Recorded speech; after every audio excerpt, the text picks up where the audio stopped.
Hey there, Cammy. Are you back home from the funeral already? Hello there, Aaron. I noticed that you weren't at my husband's funeral, despite the fact that you're his mother. Yes, I really wanted to be there, but I just had so many things going on. You were too busy to attend your own son's funeral, is what you're telling me. Didn't you want to have your last goodbye with him before he was cremated? Well, I would have liked to, but I feel like there really wouldn't have been a point. I mean, you know that Tom hadn't been talking for some years before he passed away. But it isn't like you two had a fight and decided not to talk to each other ever again or anything like that, right? Actually, I suppose you could say something similar happened between us, actually. Tom borrowed money from me and then just moved out to live on his own. Not to mention that he hardly ever called home. He basically abandoned his family and wasn't a good son during his life. So I didn't really see why I should interrupt my busy schedule just to attend the funeral for a person like that. Well then, why are you even messaging me like this in the first place? Well, now I'm not so busy, so I think I have the time to head over and see where you're keeping him. Oh, I see. Well, if you wanted to come and pay your respects, I think that'd be really nice, actually. In fact, I think he would really like it if you did. Oh, yes, that's right. I'll be coming over to pay my respects. In fact, I'm going to be paying my respects to him every single day. You're going to visit him every day? Sorry, I'm a little confused. Are we talking about the same things right now? Well, I mean that as of tomorrow, I am going to be living in your house. So get a room ready for me, thanks. Sorry, I still don't understand. You want to live with me? Did you mean to say that you were going to be living near me or something? I don't get what you mean by that. I meant exactly what I said.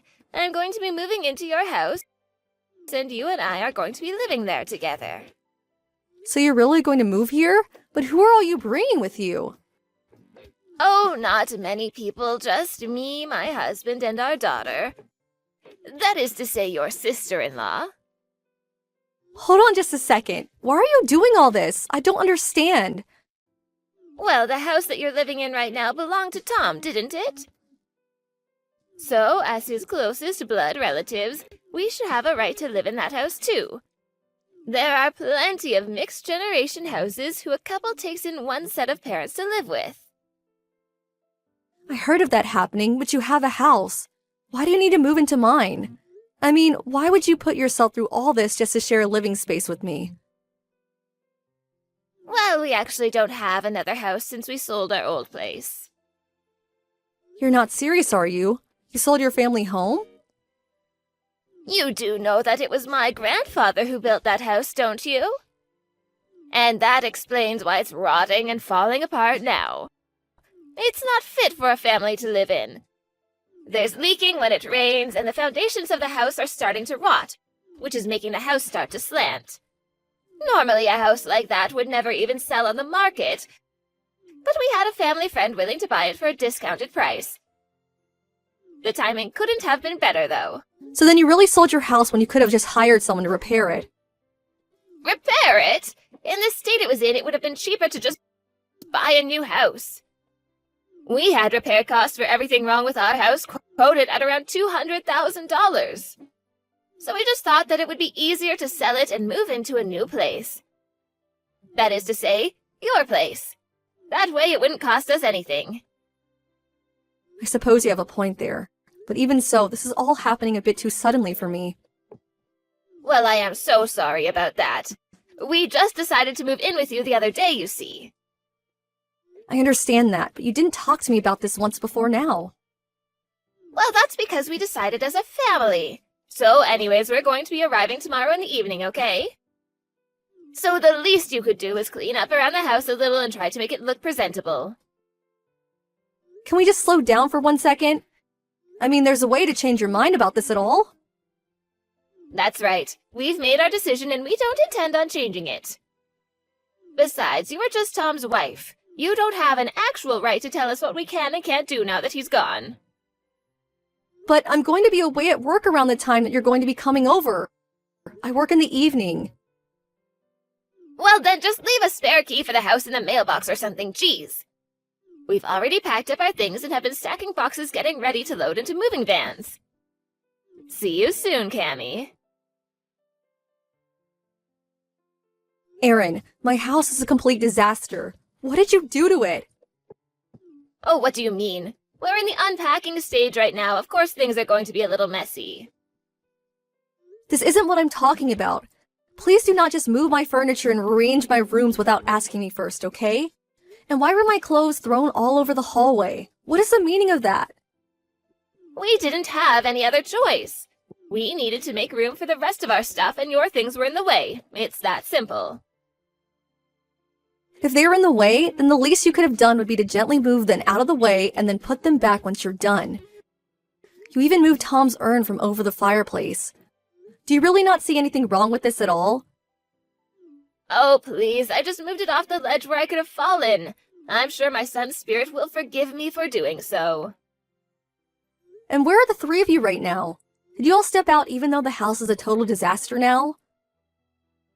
Well, we were getting tired of all the moving and rearranging, so we went out to eat.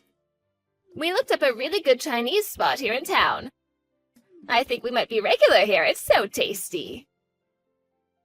I am so happy you're already setting in well into the neighborhood. So, anyways, while we're all out eating, would you mind tidying up just a little? I mean, the least you could do is make sure that we have a space to sleep tonight when we get back. Excuse me? You want me to clean up this mess by myself?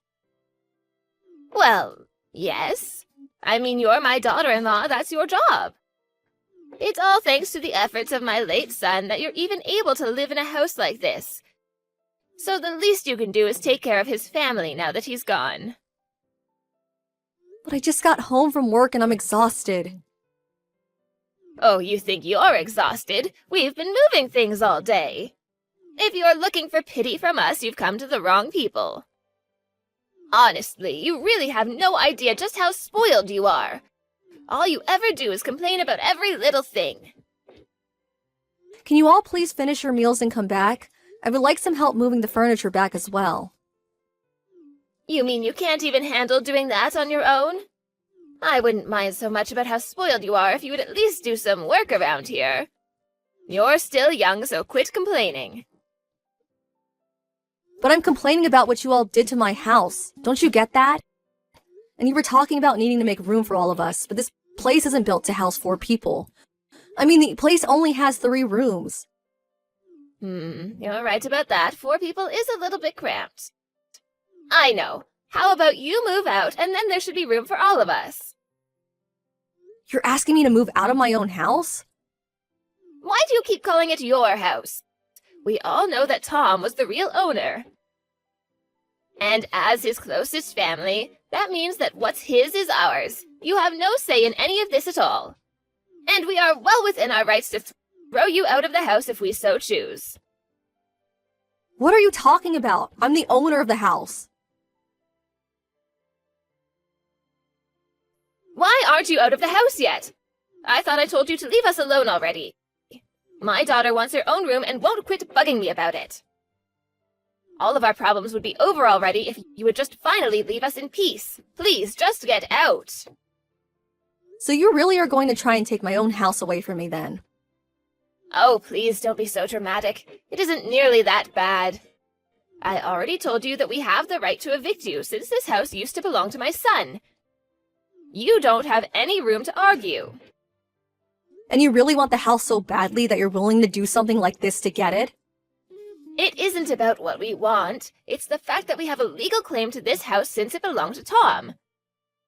Now, you're going to leave peacefully and let us get on with our lives or else. Okay then, if that's really how you feel about it, I guess I'll leave. I was actually thinking about moving away from here anyways. Oh, really? Well, in that case, get lost and go moving there. We're going to be living in this house from now on, and we don't need you getting in our way all the time. I already said that I was going to leave. I'll be out of your hair before the day is done. Although I should warn you that Tom didn't leave anything behind. There was no inheritance of his to claim. Oh, what are you talking about? Of course he had things. He had things like this house. No, I'm afraid that after all is said and done, that there, when he died with nothing. I seriously have no idea what you're saying. This doesn't make sense. Then listen very closely, because I do not want to have to repeat myself. Tom died owning nothing. Do you get it? Wait a second, where's this coming from all of a sudden? What is this about, huh? Took my money, gambled it all away, and ended up in $200,000 of debt. Hold on a second. Are you telling me when Tom died he was $200,000 in debt? Surely you must mean 20,000 or something like that, right? I know what I typed, and as soon as he died, banks and debt collectors began reaching out to me looking for their money. When I got the first of these types of letters in the mail, I nearly fainted when I found out just how much in the red Tom was. But I don't believe it. I mean, $200,000? That's way too much. Well, believe it or not, it is the facts. I even have the documents to prove all of what I'm telling you is correct. Why would my son do something so stupid like that? I mean, didn't he know anything about how to use money responsibly? Well, that is one thing that we can agree on. Your husband is indeed an idiot.